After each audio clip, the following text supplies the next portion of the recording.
toutes et à tous pour cette formation sur les compétences psychosociales avec un focus sur l'intelligence émotionnelle. Je vous propose de démarrer par cette présentation pour commencer à rentrer peut-être dans l'histoire, dans des définitions, mais également pour pouvoir vous donner un certain nombre d'arguments sur le plan juridique, sur le plan des textes qui ont été produits et sur lesquels vous pourrez vous appuyer pour essayer de convaincre vos hiérarchies de mettre en place des actions. Alors peut-être tout d'abord, un bref historique. Les compétences psychosociales, en fait, la première fois que des États se réunissent pour en parler, ça va être en novembre 1986. C'est la première conférence internationale pour la promotion de la santé et elle se conclura par la charte d'Ottawa. La charte d'Ottawa, c'est quoi? C'est l'idée d'établir une politique publique saine. Et là, je vous propose de simplement zoomer sur la partie centrale qu'on peut voir juste là, donc sur la question du développement des attitudes personnelles. Puisque c'est dans ce contexte, c'est dans ce cadre, c'est dans cette vision politique-là que les États souhaitent réorienter leur politique publique de santé autour de cela.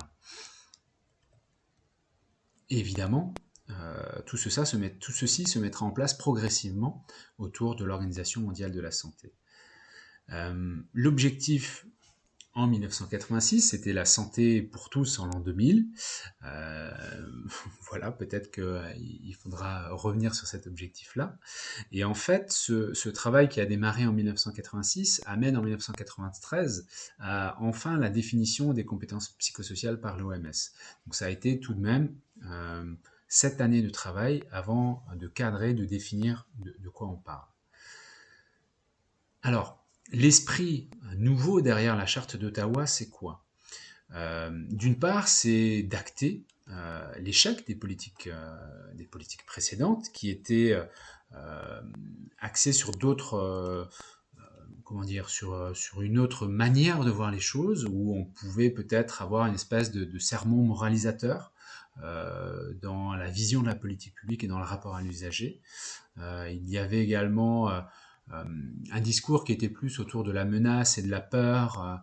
Si vous ne faites pas ceci, il vous arrivera cela. On était dans peut-être une posture un petit peu patriarcale avec des leçons de bonne santé qui étaient prodiguées. Et là, l'idée à travers donc ce nouvel esprit derrière la charte d'Ottawa, c'est de se recentrer sur les personnes, de faire la promotion de la santé, de leur permettre de développer réellement eux-mêmes leurs propres ressources et de rendre donc les citoyens acteurs de leur santé.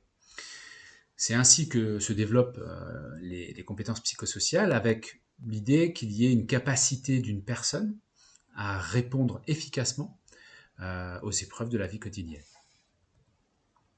Si on va maintenant sur une définition peut-être un petit peu plus précise, donc je vous mets dans le texte ce qui avait été défini. C'est donc la capacité d'une personne à répondre avec efficacité aux exigences et aux épreuves de la vie quotidienne. C'est la capacité d'une personne à maintenir un état de bien-être subjectif qui lui permet d'adopter un comportement approprié et positif à l'occasion d'interactions avec les autres, mais également sa culture et son environnement. Et la compétence psychosociale, de ce point de vue-là, joue un rôle important dans la promotion de la santé, dans son acceptation large, bien sûr, puisqu'elle renvoie au bien-être physique, psychique, mais également social. Alors, les CPS, pour essayer de mieux les comprendre, ont été regroupés en 3 catégories. Il s'agit donc d'une liste de 10 compétences, mais qu'on peut regrouper également par 2, et donc ça nous fait 5 paires. Vous avez d'une part donc les compétences cognitives, donc avoir conscience de soi, la capacité de maîtrise de soi et prendre des décisions constructives. Vous avez ensuite les compétences émotionnelles, donc avoir conscience de ses émotions et de son stress, réguler ses émotions et gérer son stress. Aujourd'hui, on fera réellement un focus sur ces 3 compétences-là. Et les compétences sociales, donc communiquer de façon constructive, développer des relations constructives et résoudre les difficultés. Elles peuvent être également donc Ces 10 compétences regroupées par catégorie, elles peuvent être regroupées en 5 paires, et en l'occurrence, celles sur lesquelles on va travailler aujourd'hui, donc ça va être peut-être plus savoir réguler ses émotions, savoir gérer son stress, avoir conscience de soi, et potentiellement également en lien avoir de l'empathie. Donc c'est les 4 qui sont en dessous. Alors, je me suis dit qu'il pouvait être intéressant également pour vous d'avoir une autre référence, celle de l'UNESCO, puisque lorsqu'on va zoomer un petit peu plus tard, à la fois dans le programme et dans le socle commun, autant il peut y avoir un certain nombre de choses pour le collège, mais pas forcément pour le lycée, donc ça vous permettra d'avoir un appui supplémentaire. Alors, on va s'appuyer ici sur le texte qui a été produit en 2020 à l'occasion de la crise du Covid. Donc c'est un document, je vous mettrai à la fin, vous verrez, vous aurez tous les liens, une cytographie avec toutes les sources auxquelles vous pourrez accéder si vous voulez aller creuser tout cela. Je vous fais un petit appetizer et puis vous pourrez aller chercher par vous-même si vous souhaitez aller creuser. Donc il s'agit de la réponse éducative de l'UNESCO face au Covid-19 pour favoriser le bien-être social et émotionnel des enfants et des jeunes en période de crise, puisque vous avez certainement pu l'observer par vous-même, ça a été une situation un petit peu difficile pour ces publics-là. Donc, je vous ai fait du copier-coller, on est sur du verbatim, mais pour que vous puissiez avoir les éléments clés de ce document, qui pointe tout d'abord à la nécessité de l'apprentissage socio-émotionnel, parce qu'il est intimement lié à la performance scolaire et au plein développement des compétences des élèves. Et également posé dans ce document qu'il faut soutenir et accompagner les enseignants et donner la priorité à la formation en matière de compétences socio-émotionnelles, mais avec également des objectifs à plus long terme, outre la réponse face au Covid, qui sont donc de promouvoir la généralisation de l'apprentissage socio-émotionnel dans l'ensemble du milieu éducatif, soit formel, non formel et informel. Vous pouvez également y associer donc les structures périscolaires, centres de loisirs, etc., et à tous les niveaux. Mais également de veiller à ce que les enseignants soient formés à l'apprentissage socio-émotionnel et qu'ils le mettent en pratique, et enfin d'encourager les pratiques propices à la santé, à la pleine conscience et à la bienveillance.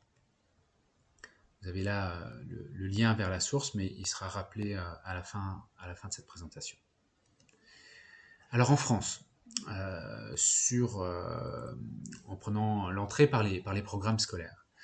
Donc les émotions dans les programmes scolaires, vous avez ici le numéro du BO qui traite de cela, donc c'était en 2015, les numéros 2 et les numéros 11. Donc il y a un premier point d'appui qui est l'éducation morale et civique, sur la partie de la sensibilité, soi et les autres, avec l'objectif qui est d'identifier et d'exprimer en régulant ses émotions et ses sentiments. Il est prévu dans le cycle 2 donc, de travailler sur mon ressenti personnel et celui des autres, la capacité à l'exprimer à un interlocuteur. Ensuite, dans le cycle 3, la complexité des sentiments et des émotions, mais également apprendre à les réguler. Et enfin, dans le cycle 4, les sentiments moraux. Vous avez ici la déclinaison de l'ensemble du tableau pour le cycle 3 et ensuite pour le cycle 4. Donc sur le cycle 3, en termes de connaissances et de capacités et attitudes visées, il y a bien donc partager et réguler des émotions, des sentiments dans des situations et à propos d'objets diversifiés. Dans le kit d'intervention qui vous sera proposé, vous aurez un exercice là-dessus et qui permettra également de mobiliser le vocabulaire adapté à leur expression, avec des objets d'enseignement qui peuvent être donc la diversité des expressions des sentiments et des émotions dans différentes œuvres, la maîtrise des règles de la communication, les connaissances et structurations du vocabulaire des sentiments et des émotions. Au niveau du cycle 4, là, en termes de connaissances, de capacités et d'aptitudes visées, on va se situer sur l'expression des sentiments moraux à partir de questionnements ou de supports variés, en les confrontant avec ceux des autres. Et les objets d'enseignement, on va être sur la connaissance et la reconnaissance des sentiments, la connaissance et la structuration du vocabulaire des sentiments moraux. Et dans le cycle 3 et 4, vous pouvez également vous appuyer sur les arts plastiques, avec les enseignants concernés, également l'histoire de l'art si vous le souhaitez. Je vous laisserai aller voir directement dans le BO si vous souhaitez creuser tout ça. À noter que l'Académie de Reims a fait un travail assez intéressant là-dessus. Je vous ai mis le lien ici sur lequel vous pourrez aller cliquer. Et oui, j'oubliais, au niveau de Canopé, vous avez également tout un dossier sur quelle place pour les émotions en classe qui vous renvoie à d'autres ressources, à d'autres outils que vous pouvez utiliser, des jeux, des vidéos, etc. Maintenant, les émotions dans le socle commun de compétences. Alors, dans le domaine 3, sur la formation de la personne et du citoyen, alors je vous invite peut-être à zoomer sur les enjeux. Je vous ai fait un copier-coller, mais les enjeux derrière les domaines qui sont traités, on va traiter dans le domaine 3 notamment la notion de tolérance réciproque qui renvoie au ressenti également que peuvent avoir les élèves, à la participation à la vie collective et démocratique, et au déploiement du civisme. Ce qui nous amène à des objectifs de connaissance et de compétences pour la maîtrise du socle commun qui sont, et là pour le coup c'est central et en lien avec le kit d'intervention, que l'élève puisse exprimer ses sentiments et ses émotions en utilisant un vocabulaire précis. Vous avez déjà eu la roue des émotions qui permet de commencer à rentrer dans cette question-là. Dans le domaine 5 également, les représentations du monde et de l'activité humaine. Là, en termes d'enjeux, il y a la question de la sensibilité esthétique, de l'ouverture à l'altérité. Il y a en termes d'objectifs de connaissances et de compétences.